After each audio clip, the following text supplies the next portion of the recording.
আসসালামু আলাইকুম রহমতুল্লাহি বারাকাতুহু। দর্শক কেমন আছেন?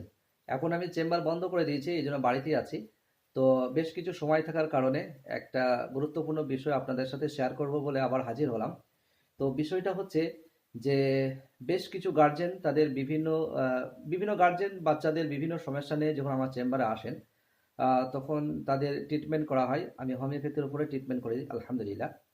তো পরিশেষে গার্জেনরা একটা কথাই বলে, যেহেতু এই কারণেই বলে আমি হোমিওপ্যাথি চিকিৎসকের সাথে সাথে আমি একটা মসজিদের ইমামতি করি, সেহেতু আহ, বেশ কিছু গার্জেন ওষুধ নেওয়ার পরে পরিশেষে একটা কথা বলে যে, বাবা বা ডাক্তার বাবু বা ইমাম সাহেব, আহ, আমার বাচ্চার জন্য একটা কড়া করে তাবিজ বানিয়ে দিন। তো আমি জিজ্ঞেস করি যে কড়া করে তাবিজ কিসের জন্য? তখন গার্জেন বলে যে এরকম ব্যাপার, বাচ্চার অতিরিক্ত জিদ, রাগ এবং মোবাইলের উপর অতিরিক্ত আসক্তি, এখান থেকে যেন মুক্তি পায়।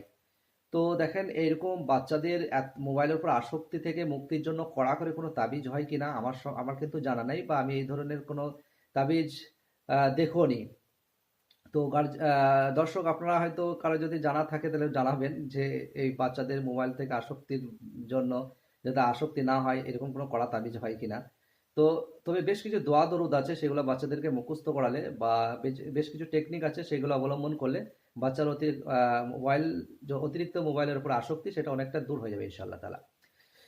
তো দেখুন, বাচ্চাদেরকে মোবাইল দেওয়া এটা একটা বড় অপরাধ, আর এই অপরাধ করে থাকে বাড়ির গার্জেনরা। তো বাচ্চারা যখন খেতে চায় না, তখন মোবাইলের জন্য তারা কান্নাকাটি করে।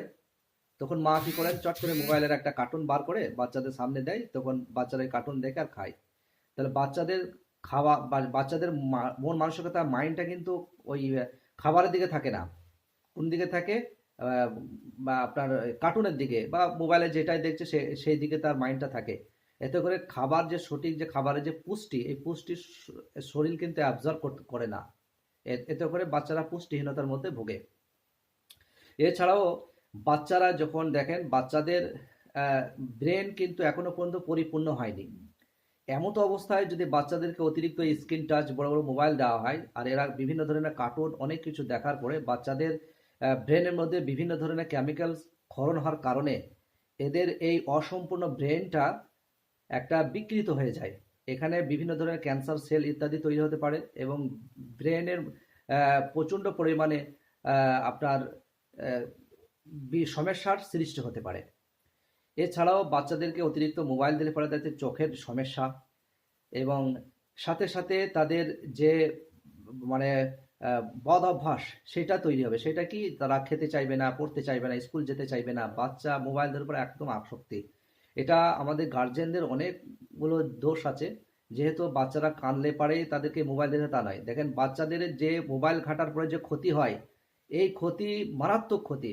বাচ্চারা মোবাইল না দেখলে খাবে না, খাবার দিয়েন না, খাবার না দিয়ে সে মরবে না, তার যে ক্ষতি হবে তার থেকে হাজার হাজার গুণ বেশি ক্ষতি হবে মোবাইল দেখলে পারে।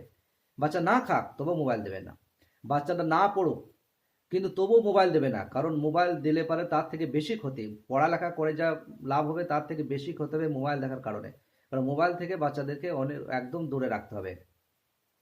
এখনকার মা বোনেরা অনেকটাই স্বাধীন হয়ে গেছে, কারণ বাচ্চারা কাঁদলে পরেই তাদেরকে ইউটিউব মোবাইল দিয়ে দিচ্ছে। আগেকার আমরা ছোট ছিলাম, কাঁদলে পরে আমাদেরকে বিভিন্ন ধরনের মা বা নানিরা আদর করতো, এই চাঁদ মামা করে চাঁদ দেখাতো।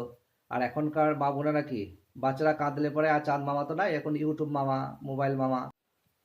তো বাচ্চারা যদি অতিরিক্তভাবে মোবাইলে আসক্তি হয়ে যায়, তো এখান থেকে আসক্তি ছাড়ানোর জন্য, বাচ্চাদের অতিরিক্ত রাগ, জিদ ইত্যাদি কমানোর জন্য বাচ্চাদেরকে কিছু খেলাধুলার ব্যবস্থা করে দেবেন, এবং বাচ্চাদেরকে নিয়ে আপনারা একটু সময় দিবেন। সময়টা হচ্ছে এই যে আপনারা হয়তো মোবাইল দেখবেন বা বিভিন্ন কাজ করবেন, বাচ্চারা মোবাইল ঘাটবে তা নয়।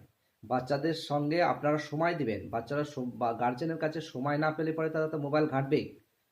এই জন্য বাচ্চাদেরকে সময় দিতে হবে, এবং বাচ্চাদেরকে যা ফিজিক্যাল যে খেলাধুলাগুলো হয়ে থাকে, ফিজিক্যাল মুভমেন্ট হয়, সেই ধরনের খেলাধুলোগুলোকে বাচ্চাদেরকে করাতে হবে।